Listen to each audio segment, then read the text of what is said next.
Hi, everybody. I hope you're having a great summer so far. Would love to see your lovely faces. If you guys in the chat can write where you're calling in from, that would be amazing, just so that folks know who you are and perhaps what you're doing this summer that something you're excited about this summer. So if you want to write that down, that'd be amazing. Um, I'm calling in from California, as you guys know. And something I'm looking forward to this summer. This Friday, I'm finally taking vacation. I haven't taken vacation since like December.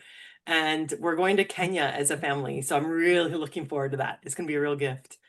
So like I said, in the chat, I know there's several of us in here right now. We're waiting for more folks to come in. If you could please write in the chat where you're calling in from and something you're excited about to do this summer. Hopefully taking a break, because once the school year starts, y'all know it gets crazy. In a good way, in a good way. Thank you for joining us. If you guys people who are in the Zoom, if you guys can write where you're calling in from and also what you're doing this summer, that would be really, really great. Just so we stick to time, I am going to begin. And as people come in, I'll ask them through the chat to write what they're coming in, like where they're coming in from and what they're hoping to do this summer that they're looking forward to. But I'll start us off in prayer and then just introduce this topic, just very, very high level, and pass it over to Camille, who will be our MC and providing us content for the entire 2 hours. So in the name of the Father and the Son and the Holy Spirit, amen. Good and gracious God, I just want to thank you for this time with these incredible campus ministers from around the country. Please be with us and help form us so that we can help form and help our students encounter you in a way that's profound. Continue to guide us and to do your will on all these college campuses across the country. We ask this in your most holy name. Amen. In the Father, and the Son, and the Holy Spirit. I was first introduced to Father Spitzer probably like 15 or 20 years ago. It's been a long time. He has spoken on like the Catholic circuit for many years, and I've just always been really enamored with his intellect and his ability to articulate the faith in a way that just really makes sense and also allows people who desire to go deeper into their faith to dive a little bit deeper into into our rich Catholic tradition. So when I was approached by the Healing the Culture Foundation or organization that really kind of talks about these life principles through Father Spitzer, I was really excited. I'm like, not only do we as campus ministers need to be continuously formed in our church teaching, but we also need to know how to teach our students these incredible principles of faith. So with that, I'll just pass it over to Camille and she'll just introduce herself and just dive right in. Thank you, Camille. Very good. Thank you, Rosie. Good morning. God bless you all. It's good to see you. Thank you for attending. We're going to make this as fun and interesting and exciting as possible. So I've got some activities for us to do and a Q&A time and some time for us to debrief. But I want to start by just telling you a little bit about who I am and then talking a bit about what we're going to do today. So my name is Camille, and I have been working for Healing the Culture since its inception. In fact, I was a co-founder with Father Robert Spitzer. We started a project in 1993 because Father Spitzer saw that there's a real disconnect in our culture between people and their desire for happiness and how they're fulfilling that desire for happiness. And as you probably know from your work on campuses, that people can have some very narrow, restricted, destructive interpretations of what real happiness is. And it leads to really destructive answers to human problems like abortion and euthanasia and assisted suicide and, out of wedlock sexuality and, all kinds of things that harm us, drug addiction and those kinds of things. And so he created a program particularly with a focus on the pro-life issues, although it can be applied to basically any moral or social issue. And he designed a book and then a program and then a whole bunch of resources. And then we founded Healing the Culture in 2003 as a means to help other organizations like yours, churches and organizations and businesses, learn how to take this curriculum and use it to make a difference in their work. And so what I want to do today is share with you a philosophy of the human person that applies directly to the pro-life issues and we teach it in a way that is very accessible to the common man. So what we'll do in the second half of the day after we learn the philosophy is learn how to apply it. So we'll apply it to different issues, and then we'll learn how can we use this and how can you make a difference with the students that you reach on your campuses. We have a program for college campuses where we'll come onto your campus for free. You don't pay anything. And we will train your pro-life students in how to use this methodology to be convincing to others and to make a pro-life impact on their campuses and in their future lives. And we've trained almost 900 students to be college leaders in this program since its inception back in what was it, Lori, 2017, I think. Um, and many of them have gone on to work for the pro-life movement or to work in medicine or law or other professions that they can really make a huge impact in pro-life. A lot of our events are held at campus Newman centers. Sometimes they're held in other locations as well. But I'll tell you more about that, a little bit about that later. What I want to do now is give you some of this formation. And if it's interesting to you, we do have CEUs available. You can get up to 2 clock hours from attending this. And Lori can maybe tell you a little bit about that later. But let me open up my PowerPoint real quick.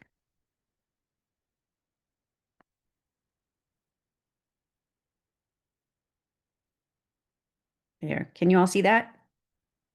Good. Okay. We call this a Life Principles Academy, and we call it Life Principles because these are critical principles for anybody who is alive. So these are principles for all human beings. These are not just American principles or Western civilization principles. These are, or academic principles. These are principles that are critical for anybody who, who wants to live a moral life and who wants to live in a just society. Um, and there are 10 of them, which we'll get into in a minute. And after I do the presentation of the curriculum, we'll have a Q&A and some discussion on it. But I also want to let you know that if I'm talking about something and you're really confused or you really have a burning, well, wait a minute, I'm confused about this. Just go ahead and unmute yourself and ask your question and interrupt me. If you raise your hand, I often don't see those little hands because I have bad eyes. So just unmute yourself and interrupt me and say, can you explain that again? Or how does that apply to this? Or, if something is really needed to be discussed right then, we don't have to wait for the Q&A. We're a small group, and so that makes it a lot easier to go back and forth. We'll take a short 5-minute break, bathroom break after that. That'll be at about 10 o'clock.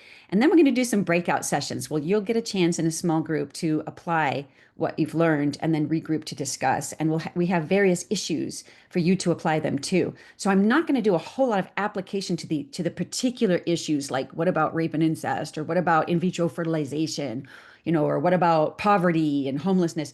I'm not going to do a lot of application during my talk. I'll do some, but I'm not going to cover every issue because we're going to do that in the breakout, and then we'll come out and talk about it afterwards. And then we'll talk about how to form your students in today's cultural landscape. So who are we at Healing the Culture? We are a nonprofit organization. We staff about 6 people, and we have about 20 consultants around the country, including faculty members. If you're interested in being a faculty member with us, let me know. You can send us a message, and I'd love to get in touch with you about that. But most of what we do is working to build a culture where people become pro-life because they're living for deeper meaning, because they understand the true definitions of happiness and success, quality of life, love, freedom, human rights. We don't just want to make people pro-life because they think it's the right thing to do and the baby looks cute. We want people to be pro-life because they first really understood what happiness is. And they're living a fully authentic human life. And they become pro-life naturally out of that. So what we do is we create pro-life educational resources, and then we form people with those resources. So we don't do activism, we don't do counseling, we're not political, we're an arm that does formation. And it's not just philosophical formation, it also includes a bit of spiritual formation as well.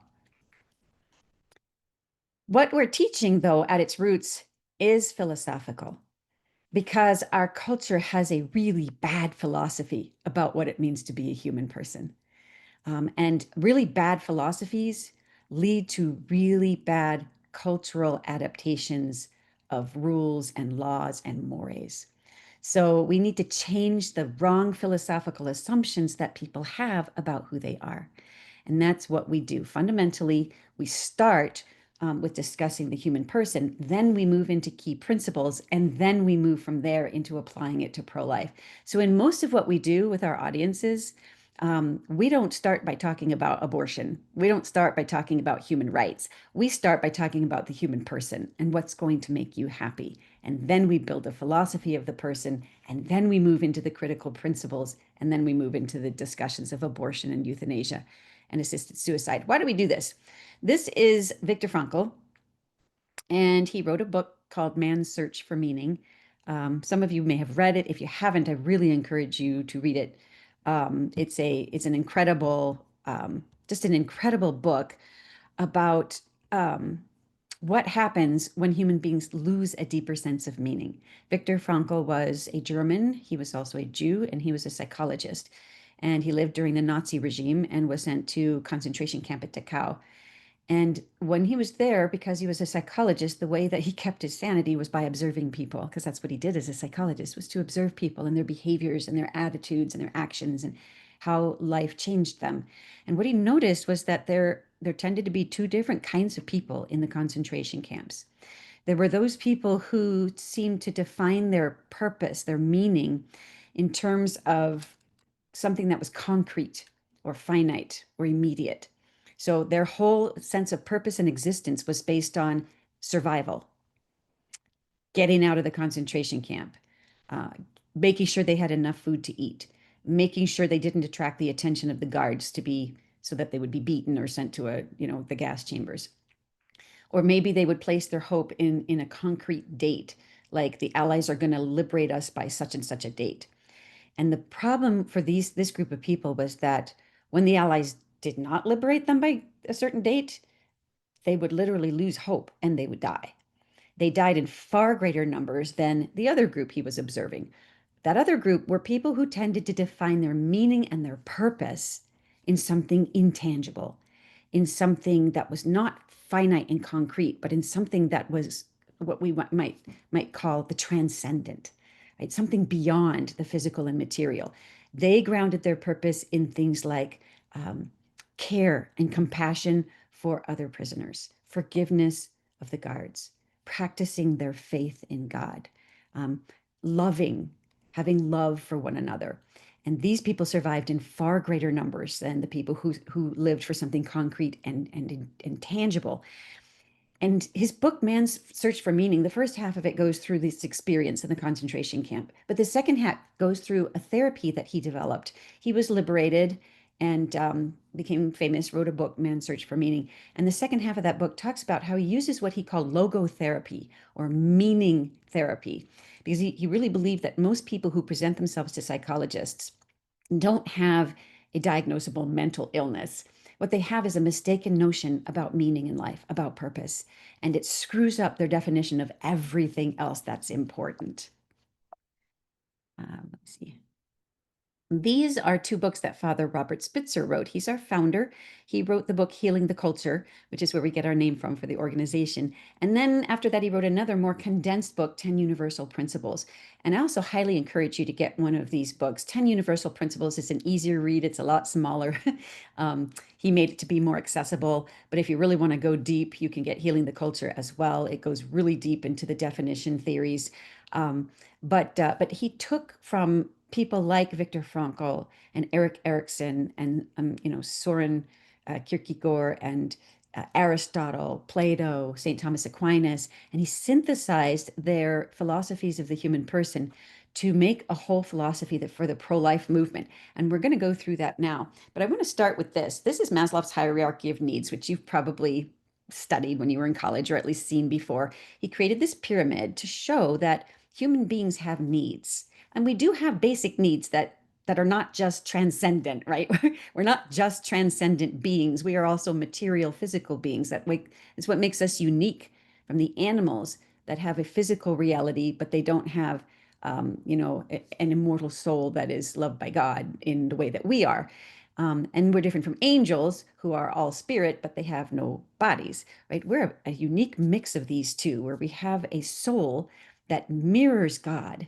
We're made in the image and likeness of God through our souls, and we have these bodies that are like the animals, and that's why we're sometimes referred to as rational animals. So we have these biological needs as well. And Maslow noted that you have to fulfill those biological needs before you can move up the pyramid. You have to survive first. If you're dead, you're really not moving up through the pyramid, right? So you first need to satisfy your breathing needs, your food, your water, your need for sex and sleep. And then you can move up to the level of being concerned about your safety. So then you start getting employment, you build, fences around your house, you gain property. And then once you have a sense of safety, you can move on to love and belonging. You build friendships, you start a family, you have sexual intimacy.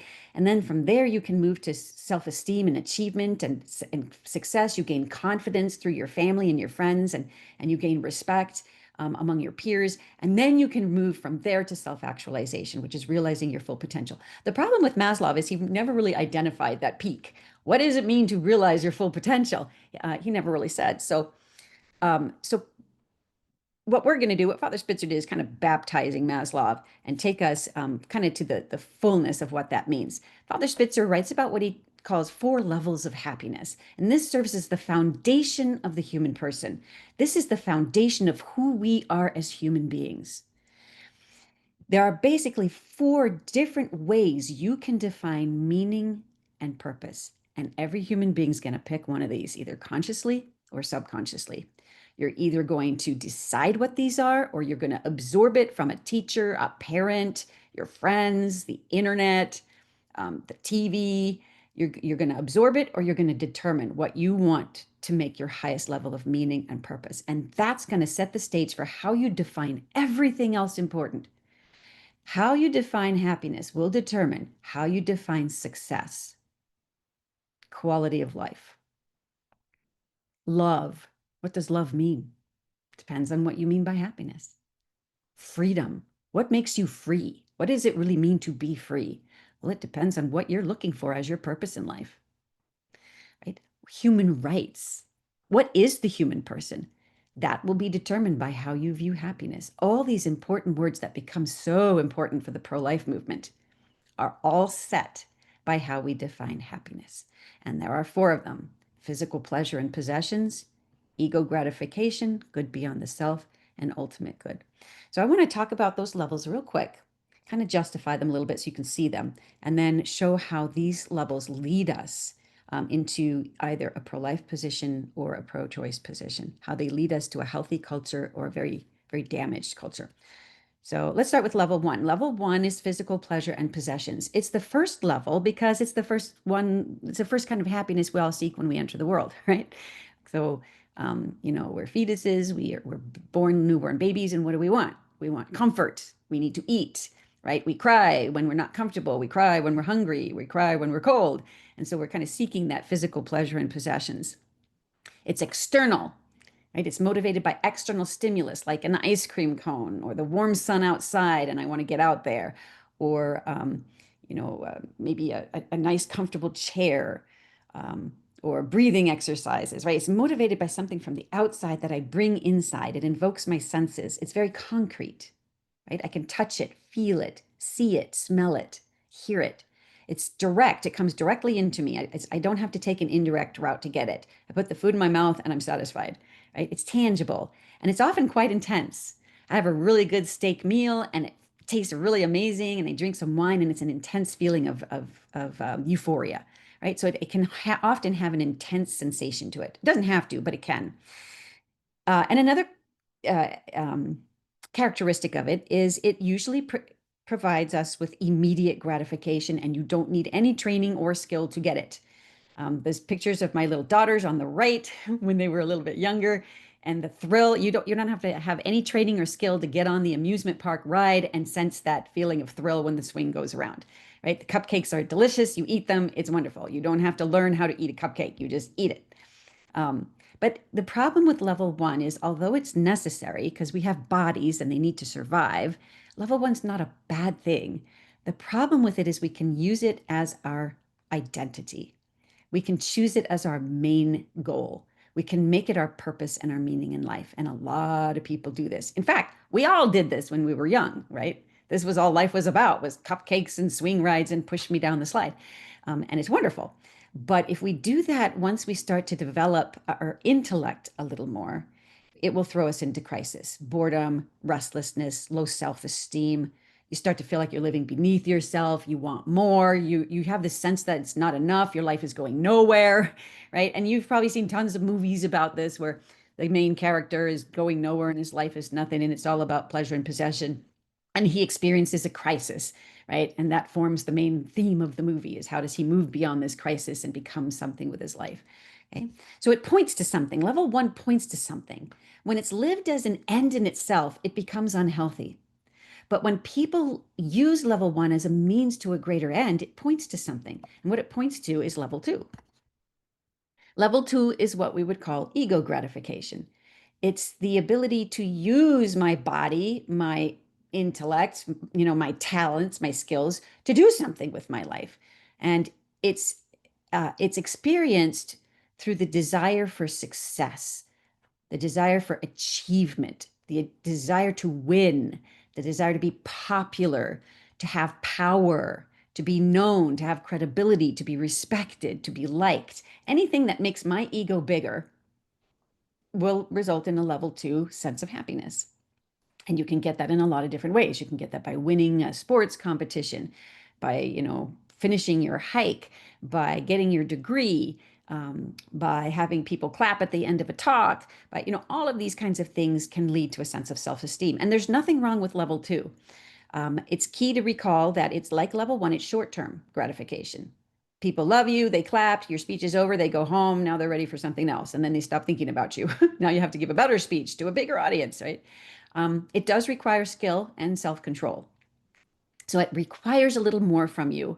And it does last a little longer than level one. So that's why we would call it the second level. It's a little higher than level one. It leaves you a little happier, a little more fulfilled, a sense that you've done something with your life, a sense that you had some control over the happiness you brought in. It wasn't just dependent on these external stimuli, a sense that you did something. It required some skill from you. So it leaves you a little bit happier and it lasts a little bit longer. The problem with level two is that, like level one, we can choose it as our end, as our final goal.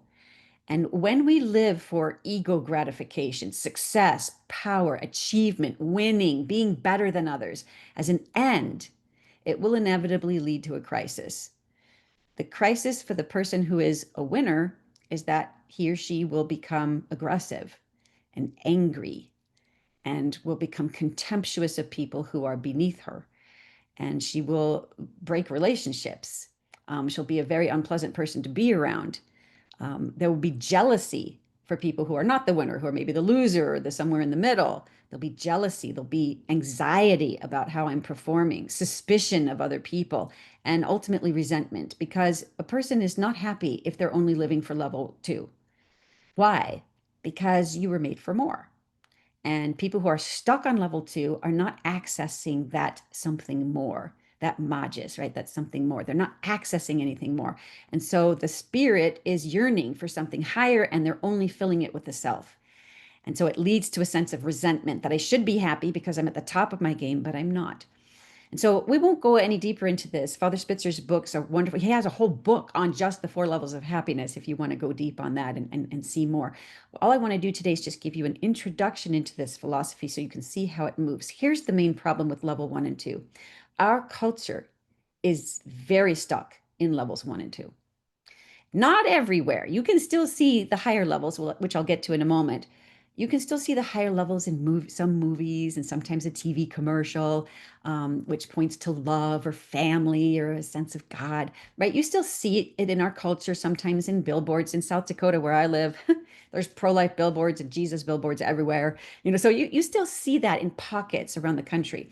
But as a whole, the United States and Canada have really sunk into this level one and two mentality where we really are believing that, and we're teaching our kids that what's going to make you happy is physical pleasure and possessions and ego gratification. I mean, yeah, there's God and there's church, and that's really important too, and that's kind of nice. But boy, you want to get a good job, man. Boy, you really need to make money because if you don't, you're going to have a hard life. Or boy, you really need to be a leader. We need to push these kids to be leaders because if you're not a leader, you're not in control. And if you're not in control, you're not independent. And if you can't be independent, who are you? You're a nobody. Right? And a lot of movies point in that direction, that it's the underdog who became a millionaire and that's the hero. Or it's the underdog who achieved power and fame And that leads to meaning and purpose. And it's killing our kids and it's killing our culture and our society. So, how do we get out of it? Well, we point our kids to level 3. We say, look, level 1 and 2 are good. We're not saying don't achieve things. God wants you to do something with your life and be successful and be competitive. But there's a big problem if you live for it, because you're going to end up in crisis, jealous, bitter, angry, suspicious, resentful, right? These things are not happiness. If you just tweak it, which was Viktor Frankl's whole point, if you just tweak that sense of purpose to living for those things for the sake of something greater, you can solve a multitude of personal and cultural problems, right? Look, I think you might be doing something here with the ego that's really kind of suppressing what you could be living for, suppressing your meaning and your purpose and your happiness. Maybe you might want to try to use all these gifts you have to do a good for someone else, to make a difference to somebody else, right? To make this world a better place. You have that power within you. That's called level 3. It's the kind of happiness that comes from doing a good beyond yourself. And by the way, Father Spitzer didn't make these up. This goes all the way back to the Nicomachean Ethics in Aristotle. And I think it's in book 1 where he talks about these different kinds of happiness. He talks about the pleasurable life, and then he talks about the political life, which is the ego, the kind of ego and winning and success. And then he talks about a transcendent life where it's the virtuous life, he calls it, where you're living for doing some good in the world.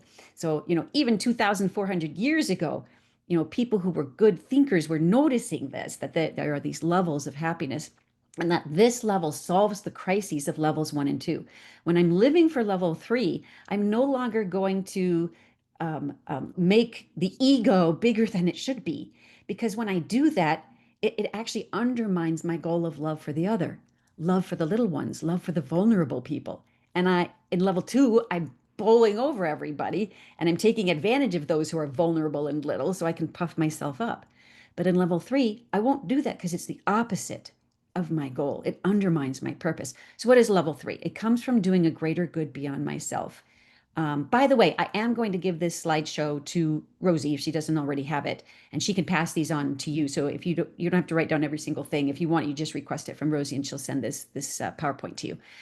But level 3 comes from doing a greater good beyond myself and being with other people in empathy. It looks to satisfy our desire for truth, love, justice, beauty, and home. It extends beyond myself. It offers longer term gratification because the happiness that I get from giving birth to my children, raising them to be good people, and then watching them grow up, get married, and have children of their own, that happiness can last my whole life, right? Just by doing that one thing, having children and raising them well, that can last my whole life, that sense of purpose. Or maybe I participated in a project where I went to Haiti and I built some houses and I helped people who would otherwise have been in really dire straits. And for the rest of my life, I know I did something to help these people who hopefully are still thriving and making a difference in their community because I went and helped them, or whatever. In some way, I've made the world a better place. So it uses my higher powers and my higher gifts. It's more fulfilling. It's deeper. The kind of happiness that comes from level 3 is deeper. It affects my soul in a spiritually uplifting way, and it lasts longer. So level 3 is good, but it can also cause a crisis. And this crisis is really significant in our culture today as a pointer to abortion as a solution, right? Watch how this happens. The crisis of level 3 is that we cannot solve all problems by ourselves as human beings. We can't, right? There will always be brokenness and pain and floods and earthquakes and tornadoes and misunderstandings and death and fractured families. And there will always be these things because we're human and we're not perfect, but we desire perfection. We want perfect love and perfect justice and perfect goodness and perfect home, right? And perfect beauty, right? We want these things perfectly because we have a God-shaped hole. And when we don't get them, we get disappointed and we get frustrated and we have dashed expectations and we become cynical about our relationships, about our spouses, about our kids. We become cynical about our projects, our work, our church, our friends, right? We can get very cynical if we make a mistake in level 3. We can make the same mistake here that we made in levels 1 and 2. We can say the only thing that matters is making a difference beyond myself to make this world a better place. And if that's all that matters, you're going to desire to do it perfectly. You can't help it. And it won't be perfect. And then you will be disappointed and frustrated. And why? Because we are trying to make something be God that isn't God. The human person has within us a desire for God. God has put within us the image and likeness of himself. And we desire to be like him and we desire to know him, whether we acknowledge it or not. And if we don't fill that God-shaped hole with God, we're going to fill it with something else. Food, sex, power, achievement, right? Popularity, fame, a project, a good goal, right? Justice, seeking justice, seeking to help others who are disadvantaged. We're going to seek to fill that hole with something that is imperfect. This is not saying that we shouldn't pursue those level 3 goods. We should. But the key to keeping it balanced is not to use it as an end in itself. Because there's a God-shaped hole that can never be filled by our desire for doing good in the world. The world can never satisfy us, and we can never satisfy the world. So what do? Okay, these 5 transcendentals, these are the 5 transcendentals that Aristotle pointed out, that St. Thomas Aquinas pointed out, that so many great thinkers and theologians and philosophers have pointed out. Every human being desires perfect, absolute truth, beauty, love, justice, and home, otherwise known as the one or unity. And if we can't get it out of the world and we can't perform it, then we have one of 2 options. Either life is absurd because we desire something we can never have, or these transcendental desires point to something, an ultimate transcendent, a being that is perfect truth, beauty, love, justice, and home. And that's what we would call God. Now, again, there's a whole theology and philosophy on this, which you can get Father Spitzer's books or other books about it. We're not going to go through that. The point that I want to make is this. Our desire is for absolute truth and flawless beauty and unconditional love and perfect justice and eternal home. And we can't get it out of the world. We need level 4. Level 4 is fulfilling the desire for ultimate good, for perfect justice, for flawless beauty. And the only way that you can do that is by pursuing what is perfect and ultimate and absolute, right? And infinite. And that would be God. So it requires a belief that God exists. I sometimes get asked the question, can you be on level 4 if you don't believe, if you're an atheist? And the answer is, well, no, because if you're an atheist, you don't believe it exists, right? So you wouldn't be able to experience what you're not willing to leap into. You have to take a leap of faith. Why do you have to have faith that God exists? Because you can't see God. Well, why not? Because God is infinite, and infiniteness has no boundaries. So you can't see what has no boundaries. It extends beyond myself infinitely. It endures eternally, and it's infinitely deep. So the benefit of level 4 is that it will fulfill you perfectly. The challenge of level 4 is to do it.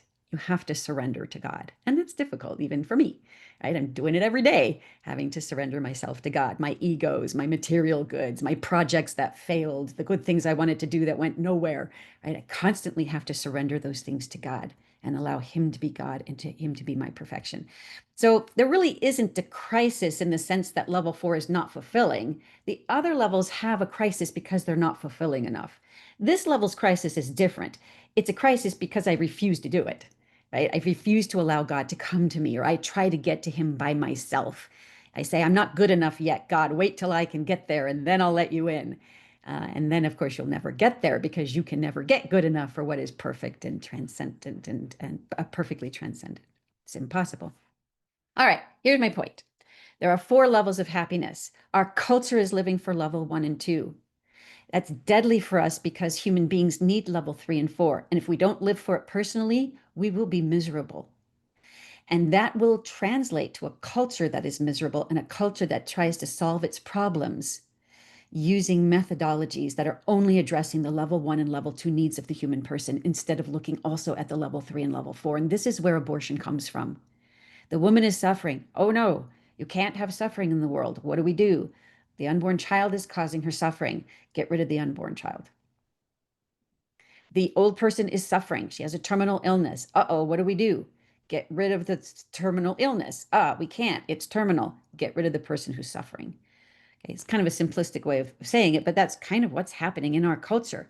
We're looking at problems only through levels 1 and 2, and it's causing us to use solutions that are extremely destructive. So we need to move people to levels 3 and 4. If we don't move people into levels 3 and 4, if we don't move our kids there, and if our kids don't learn how to help their peers move into levels 3 and 4, you're not going to get a pro-life culture for a variety of reasons. First, you're not going to get a pro-life culture because their definitions of success and quality of life and love are going to come out of levels 1 and 2, right? Love is love me, make me feel better. Love doesn't have any kind of a sense of doing a good beyond myself for the benefit of the other, regardless of the sacrifices I have to make. Look at freedom. Freedom in levels 1 and 2 is all my options open before me all the time, regardless of the consequences to anyone else. But in level 3, 4, freedom is a condition by which I am most liberated to do the greatest good. And what's the greatest good? Level 3 and level 4. So therefore, I have to have rules and obligations and constraints, right? And laws to prevent me from doing what is not worthy of me. So laws and rules actually become freeing when they point me towards what is really good. Success in level 1 and 2, right? When I am winning, when I am powerful, when I have all the material things I want, I am successful. But level 3 and 4 is going to say, no, you're not. You're more successful when you have abandoned yourself and your desire for those things for something greater. When you have turned on your desire for the good of the other and surrendered yourself to God who loves you infinitely. That's when you're most successful, which means you're going to have to give up some competitions and winning and power and success and food and, things like that. Okay. Do you kind of see how those levels of happiness affect all those words that the pro-abortion movement has co-opted? If you have this baby, you will never be happy. You will never be successful. You'll have a low quality of life. And what about you and your need for love? What about you and your right to be loved and have love, right? All those words have been co-opted. Now, how does that affect the rest of our movement? When people embrace levels 3 and 4, it leads to embracing these principles that have always been critical to civilizations. There are 10 universal principles of civilization that I'm going to just kind of blow through real quick so you can see how this works. These principles have been around since the ancient Greeks, and without them, civilizations have been a mess. Civilizations fall when even one of these principles are abandoned by the entire community. Our culture is losing all 10 of these principles. They're chucking them out the window left and right, and our kids need to know it and they need to see what's happening. So let's go through these really quickly. There is a fundamental principle of identity and culture, 3 principles of reason, 3 principles of ethics, and 3 principles of justice that serve as the foundation for all civilizations. So what are they? Well, the principle of beneficence is the most fundamental principle of a person's identity, personal identity, and our culture. Without this fundamental principle, you can't have any of the other 9 principles. They won't operate. And your culture will collapse into chaos, anarchy, self-indulgence, and war. This principle is called the principle of beneficence. You've heard it before. Do the good. Right? Do the good. Real happiness comes from giving myself away for the good of other people and not from sacrificing other people for the good of myself. It comes straight out of those 4 levels of happiness. It's a level 3-4 principle. Now, already you can see how laws that allow abortion, even assisted suicide, violate this. Because what those laws do is they say it is better, real happiness is going to come from sometimes having to sacrifice someone else for your sake. And in fact, the pro-abortion movement is teaching this very openly now. They acknowledge in debates I have with them, they'll acknowledge this is a baby. Sure, it's a human being. It's even a person. They'll go so far as to even say it's a person, but it doesn't matter because sometimes you have to do something hard for your own self, right? To find happiness, sometimes you're going to have to do things that are hard, right? Sometimes you're going to have to sacrifice something in order for you to get ahead. And they make it sound like such a virtue and such a great thing. But what it's really doing is forcing these young people to think that level 1 and 2 is all there is. And they don't think they have the courage or even the right to have a level 3 and level 4 desire, right? That principle of happiness, of meaning, leads to 3 principles of logic, because often people who are pro-choice will argue that it's not a human being anyway, right? Well, it's not a human being, it's not a human person, so therefore it's just a blob of cells. We see this a lot in our YouTube videos. We have these little truth in 90 seconds videos that we have out on that cover all kinds of subjects, and we get tons of comments from people, and a lot of them are, well, it's, you know, after they're unable to kind of justify all these other arguments, when we talk through the levels of happiness, they say, well, it's not a person anyway. It's not a baby anyway. It's just a blob of cells. So you have to have an argument for that. And frankly, all of the logical and scientific arguments are on the pro-life side. The first principle we have to stress is the principle of non-contradiction, right? If we're going to be human beings of love, human beings that live in community, then we can't be contradicting ourselves when we're talking. And conversations have to be intelligible. Otherwise, without intelligible conversations, you can't have relationships because nobody knows what you mean or what you really want. And then you can't have communication, and everything breaks down. So we can't contradict ourselves. Valid theories or opinions or definitions of the human person can't have an internal contradiction. In other words, if something is real, it can't be both X or not X at the same time, at the same respect, at the same place. Because that's a contradiction, and contradictions don't work. We have a program called Philo and Sophie, which is a kindergarten through 3rd grade program. It's like Sesame Street episodes where we teach what a contradiction is and how they don't work, and you can't have them. They don't make any sense. And these little kids as old as like 5 years old get it. They understand. They do little projects and they show they understand what a contradiction is and why they don't work. So you can't have, for example, a square that is also a circle at the same time. It's a contradiction. One has 4 intrinsic right angles and straight sides, and the other has no intrinsic right angles and no straight sides. It's a complete arc that completes itself. So, it can't be one thing and then not that one thing at the same time, at the same place. So why is this principle important in this context? Because often our opponents try to get away with saying it's a baby if you want it to be, but it's not if you don't. Well, it can't be a baby, not a baby at the same time. It's either a human being or it's not a human being, but it's kind of important to find out what it is if you live in level 3 and 4. So then we need the principle of objective evidence. This principle teaches that if an opinion or a theory or a definition is not arbitrary, it needs to be based on publicly verifiable evidence. And all of the evidence proves biologically and chemically that the unborn child is a human being from the moment of fertilization. In 2020, I think it was 2021, over 5,000 biologists from institutions all over the United States, and most of these biologists were not pro-life, acknowledged that biology has proven that an unborn child is a complete human being from the moment of fertilization. Not an adult, it's not an adult, right? It's not using all of its powers and skills yet, but it is a human being at the very moment of sperm-egg fusion. This is not debatable anymore. So then our opponents will say, well, it's not a person. It's a human being, but it's not a person. What's a person? A person, the word personhood denotes that you are a being of moral worth and therefore legal protectability. You have moral worth to you, right? Unquantifiable worth, and therefore the law owes you a duty to protect you. That's the definition of a person, right? And they'll say it's not a person because all kinds of reasons. Not breathing yet, hasn't been born yet, brain waves are not there until 40 days after conception, heart doesn't start beating till 21 days, have to have a beating heart. Well, all of these are completely arbitrary and have nothing to do with the definition of a person, right? The best definition of a human person is going to be the most complete explanation of who we are.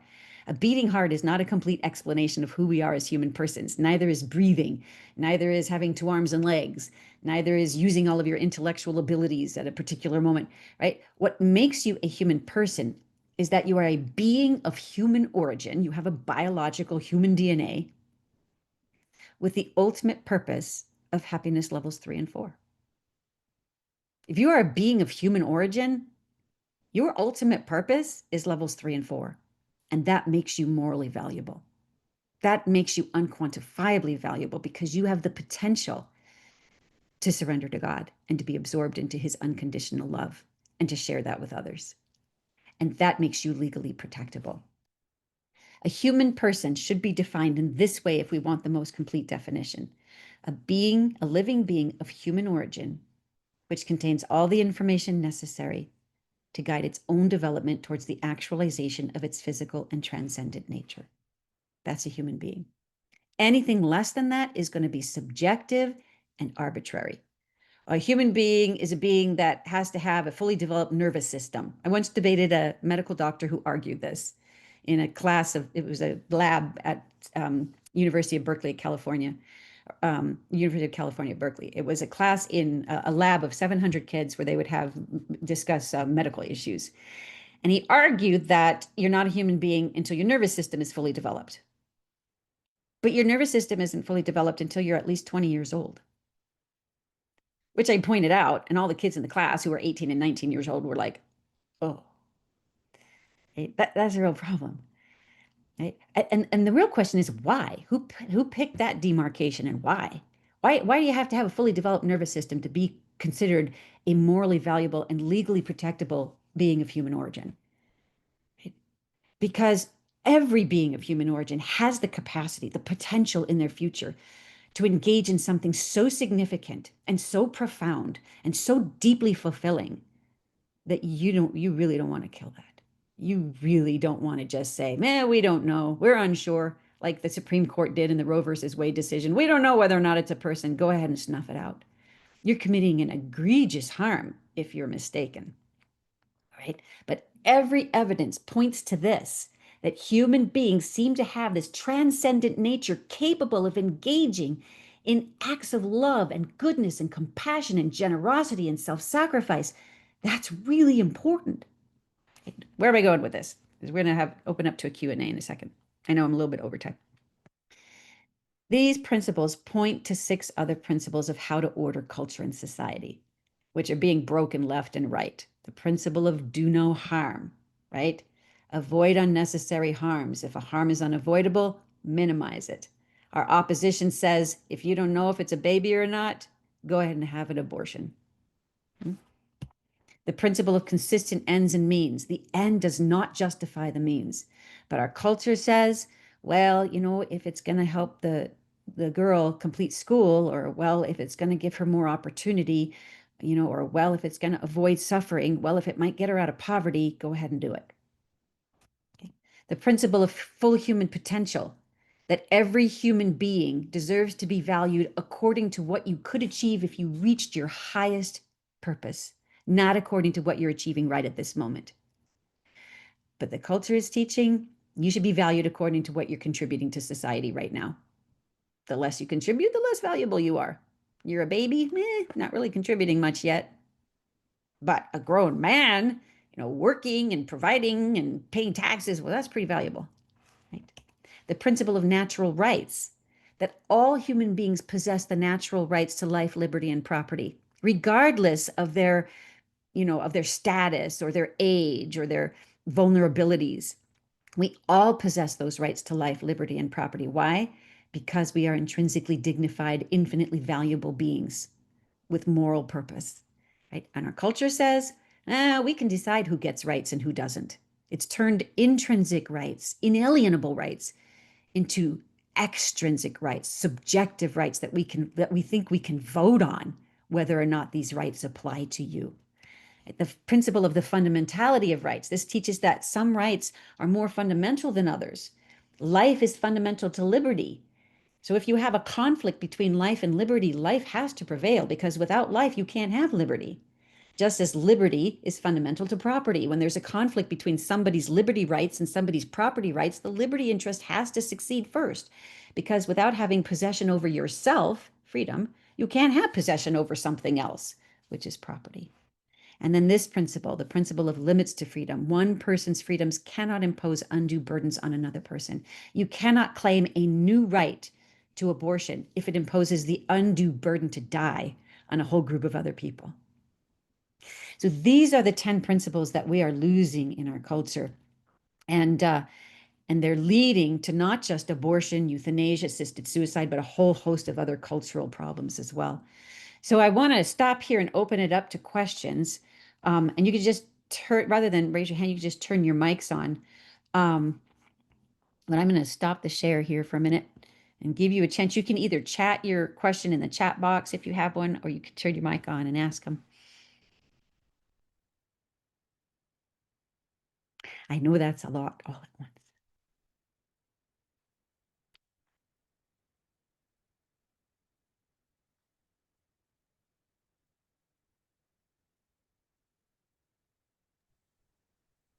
Well, since the floor is open, I work for Healing the Culture as well. But Camille, could you speak a little bit more about how the culture has kind of morphed some of the terms that we use, like mercy and things like that, and especially like euthanasia? When people see suffering and they think, oh, it's more merciful to knock them out, get rid of them or whatever. Could you Yeah. maybe flesh out a little bit more? Sure. Well, just like there are four levels of happiness, there are also four levels of suffering. So you can identify four different meanings in suffering, right? On the first level, suffering would be completely meaningless. If you're living for level one, if that's your purpose and your identity, then suffering is going to be meaningless because your purpose is physical pleasure and possessions. And when you're suffering, it's contrary to your meaning and your purpose as a human being. So suffering would be seen as useless. And if you are suffering, the objective is going to be to compensate. If I can compensate for that suffering with some other kind of a good, right? I'll take myself on a shopping spree, or I'll drink alcohol, or I'll eat some chocolate, or, I'll go get a back rub or something, or I'll seek consolation in somebody else's hug, right? If I can get some kind of a sensation to compensate for my suffering, then I can get through it. But if I can't, then the suffering becomes unbearable because I can't do anything with my suffering. And you will end up thinking that euthanasia or assisted suicide is actually a good, is actually merciful, because all you're doing is putting somebody out of their misery, right? On level two, if somebody's living for success and ego gratification, suffering can have deeper meaning. Suffering can now have meaning if it gets me ahead. If my suffering makes me stronger, makes me more powerful, makes me more admired. I've suffered much, and so people want to read my book or hear my talk, or or whatever. If my suffering makes me more independent so I can turn a granite face to the wall and don't need anybody, well, then my suffering had meaning and purpose because I can get through this on my own, right? Of course, the person is miserable. And so that also can use to uh, a very euthanistic sense in our culture, right? Oh, somebody used to be a great ballerina, but now she can't dance anymore because she had to have her toe amputated, can no longer be successful. That is cruel and horrible to force that person to stay alive in those circumstances. The merciful thing to do would be to allow her to go ahead and enter existence because there isn't any meaning for her anymore. She doesn't see meaning in her life anymore. Or, oh, the person will no longer be able to work at his job because he's getting too old and he feels like he has no meaning anymore. How can you force a person to stay alive who has no sense of purpose or meaning anymore? The problem, of course, is nobody is introducing to this person that there's something greater to live for that maybe you've been missing out your whole life. When a whole community passes a law that says assisted suicide can be legal, when somebody is old, vulnerable, disabled, has a terminal illness, no longer sees value in his or her life, basically it sends a message. A law sends a message. Laws create culture, not just the other way around. Culture comes from law, yes, but laws also come from culture, right? It goes both ways. And when a law exists, it creates a culture, and it causes people who are vulnerable to think, I'm not worth it. The community got together and decided that people in my condition can choose assisted suicide, but other people can't. So that probably means they think I should commit suicide. Probably means they think my life is not worth it. I'm a burden, right? And we know this is true because in states that have legalized euthanasia, we have a lot of data from Oregon, right? In states that have legalized euthanasia and assisted suicide, patients claim that the burden and the pressure on them to die is intense. It comes from malintended relatives. It comes from their insurance companies, right? It comes from their spouses. It comes from themselves if they're depressed or if they've always been, in sort of a vulnerable position. It comes from lack of resources. People who are poor, people who are uninsured or underinsured. These people feel an intense pressure to commit suicide. And we've also learned from studies on death and dying with people like Elizabeth Kubler-Ross and her studies and many others since her, that when people are asking for assisted suicide, but then somebody bothers to help them through those levels of happiness or help them find deeper meaning and purpose, right? Or helps them adjust even pain issue, helps them with pain issues when they're receiving inadequate palliative care, or helps them address their issues that are causing depression, they almost 100% of the times they reverse their euthanasia request. The problem isn't that people really want to die. It's that they're not getting their deeper needs addressed. Did that answer your question, Lori? Yeah. Okay. So suffering level 3, right, would be my suffering has meaning when I can see good coming out of it beyond myself. And suffering on level 4 is the belief that I don't have to see good coming out of my suffering to know that it's meaningful and purposeful. If I surrender it all to God, I know He will do good with it, and I don't need to see it. Right? Somewhere in some, not maybe not even in this time, maybe He'll apply it to some other time that I'm not even alive anymore, but I know in some way this suffering will be redeemed.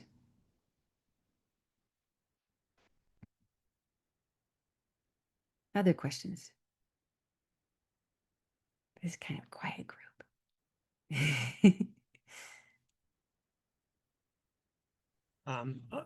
Camille, thanks for all of this. I'm Tom Shibley. I work at St. Joseph's University in Philadelphia. And I'm sort of have a half formulated question here. So I'll throw it out and just have you comment. In talking about the 4 levels of happiness and associating those who are pro-choice with the first 2, but not the second 2. What struck me as you were saying that, especially as you were talking about level 3, was that, it seems to me that a number of the students who I know who I deal with on a regular basis who would probably identify themselves as being pro-choice in the whole grand scheme of things here are students who are very dedicated to justice, to making the world a better place, who aren't seeking the kinds of careers that are going to advance them materially in a big way, who are, in it for the good of others. And I do think that that's maybe this isn't what you were saying at all, but it does seem to me that that's not kind of an automatic that they are resorting to 1 and 2. I think it probably comes from more of the some of the fallacies that you mentioned, either a belief that the unborn child is not a life, not a human being, that it comes from just simply not reconciling some of the consistencies in the argument for life, but not from a sense of I'm on board with a society that only seeks for pleasure and ego, when in fact they would really hold staunchly to the fact that it's like, no, I am in this for other people, and that especially for for women who are in tough situations, I think. Yeah, so I Yes. just wondered if you could comment on that. Yes, you're raising a really good point, Tom. When the abortion movement is trying to, and they do this, when they're trying to manipulate a woman or even sometimes coerce a woman into having an abortion, a woman who is pregnant and vulnerable, they will use level 1 and 2 tactics. So I think maybe that was more what I was referring to, that they prey on the culture has already infused people with a very heavy level 1 and level 2 identity. Which you're right, a lot of people move beyond that to level 3, but they're still stuck in many ways in level 1 and 2. It still comes back. It's very difficult to completely distract or extract yourself from level 1 and 2. So the abortion lobby, or I should say the abortion movement, will prey on that level 1 and those level 2 desires when a woman is abortion vulnerable, when she goes to a clinic, a Planned Parenthood clinic, or some other clinic. Those are the things that they prey on. And so those are the things that the abortion movement stresses when they're defining those words. And you'll see those words defined in those ways: success and quality of life and love, right? Love is not defined as a self-surrender of myself completely to God to do His will and give myself in a total act of generosity to the other. It's not defined that way by the pro-abortion movement. But you're right that people who are very level 3, which are the people that you're encountering, right? Because most kids who go to college, at least the kind of colleges you're on or that you're associating with, are kids who want to do a good, kids who want to make a difference. They want to do something in the world, and that's right. But they've absorbed these level 1 and level 2 definitions of these other words, especially suffering. because they see suffering and they don't see any immediate or identifiable meaning in the suffering. And then abortion seems to be the best way out. So almost every woman who, or well, most of them are women, but almost every woman who comes out of an abortion clinic, having worked at an abortion clinic, will tell you that I didn't go into it for the money. I went into it because I wanted to help women, right? I saw suffering, or somebody in my family suffered, or my mom was overworked and had a bunch of kids, or whatever. They saw suffering in some way. They wanted to help solve that problem, right? Abby Johnson is a good example of that. But the problem is they're encountering problems in level 1 in 2 ways because they've been taught that that's what success is, and that's what quality of life is, and that's what love means. And then therefore suffering has to be seen through those eyes, and they don't see anything deeper than that. So you're right. I'm not trying to say that these people are all just level 1 and 2. Every human being has desires for level 3 and 4 too, and we act on them, but our default is level 1 and 2 if we don't train ourselves to move out of it. We have to make level 3 and 4 our default drive.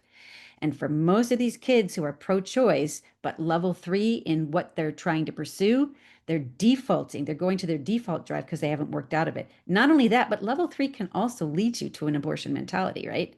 If there's suffering that I can't see any use in, and I'm trying to make a difference and I'm trying to help others, well, sometimes you just have to do this. That's where that comes from, right? Sometimes you just have to do an evil for good to happen. Yeah, But if thanks. they were on level, yeah, go Yeah. ahead. No, I was just saying that that's sort of a helpful distinction and clarification when we're talking about these levels and terms that they are students who very much operate largely or I mean, none of us are consistent, but largely on a kind of more of a level 3 mode. But that sense of default when it comes to this, Yeah. that what is it that's defining good and happiness? Those are Right. probably much more level 1 and level 2. I default out of level 1 and 2 when I'm suffering if I don't catch myself. It's Yeah. really difficult. But what makes it easier for me is my culture and community is level 3 and 4. I'm surrounded by it all day long, right? Where I work, where I go to church, the friends I have. And so it's a lot easier for me to operate out of level 3 and 4 when I'm encountering suffering or deprivation or loss or somebody who's in a tragic situation. It's easier for me, but it's not completely, it's easier. It's not easy. Now imagine somebody who's not surrounded by that at their college, in their home, in their church, right? And they're not operating out of level 4 all the time because they're surrounded by level 1 and 2. Their default is much easier to succumb to. It's really hard to get somebody to see that this is not going to set the woman free, and this is not going to make her suffering less when they're surrounded by a level 1 and 2 culture that's defining those words in those lower ways. That's why this isn't just a personal thing, it's a cultural thing, and we have to change the culture. Thanks. My way into Tom and Camille, just because I come from a family that's heavily pro-choice, I guess that's what they call it. So I'm kind of a misfit in my own family and in my state of Illinois. But I know when you said that, I kind of get what you say, because I know people that think they are in favor of legal abortion because they desire good for others, and they're very dedicated to social justice in their mind. So what I would say, in addition to those things about the 4 levels of happiness, what I observe is that it's kind of hard to ram 10 universal principles down people's throat, but you'll always notice that they're violating one of them. You can't maintain all those 10 universal principles and be pro-abortion, in favor of abortion. You're going to violate at least one, probably more. So that's kind of that's when I became aware of Healing the Culture's work 10 years ago and started working for them. I felt like it was kind of the key that unlocked a lot of the struggles I'd spent my entire life trying to resolve in kind of bullet points of the Catholic philosophical tradition. And like I said, it seems like if you scratch the surface a little bit on their beliefs and what they're trying to do when they think they're pro-choice, I think you'll find that there's a contradiction or a violation of one of the other principles in there somewhere. Mm-hmm. Yep. These principles used to be no-brainers. People kind of just lived and breathed them in culture because it was everywhere and it was just assumed. It took a long time for these principles to get worked out of our culture. And it's going to take a long time to get them worked back in. But in our trainings, when we come on your campuses and we train your pro-life kids, we show them how they can infuse these principles back. And when you have enough people doing that in various professions, it starts to have an effect. And then there's a tipping point. And, we're closer today than we were in the 80s. People are now talking about happiness. People are now talking about deeper meaning. You're starting to see these dialogues come up about, well, what is freedom? So it does, there will be a tipping point. We're not there yet. We're not there by far. But this is how you do it. You train these kids who are the ones who are more eager, willing to get up at 8 a.m. to come to a webinar, leaders in their classes, going into various professions. And when they graduate, they can infuse certain of these principles into the work that they're doing. And we have amazing responses from these kids. We have a whole spreadsheet of just hundreds of these responses from these kids. And some of them, they'll come back to us years later and tell us about how these principles helped them or how they changed something because of what they learned. So they do have an effect, but it takes a long time to change a culture. Well, I want to give you all a break. We're about 5 or 10 minutes over time. So let's take a 5-minute break so that people can run to the bathroom or grab a drink of water or something. We'll just turn our videos off and then maybe come back in about 5 minutes. Okay. And then we'll put you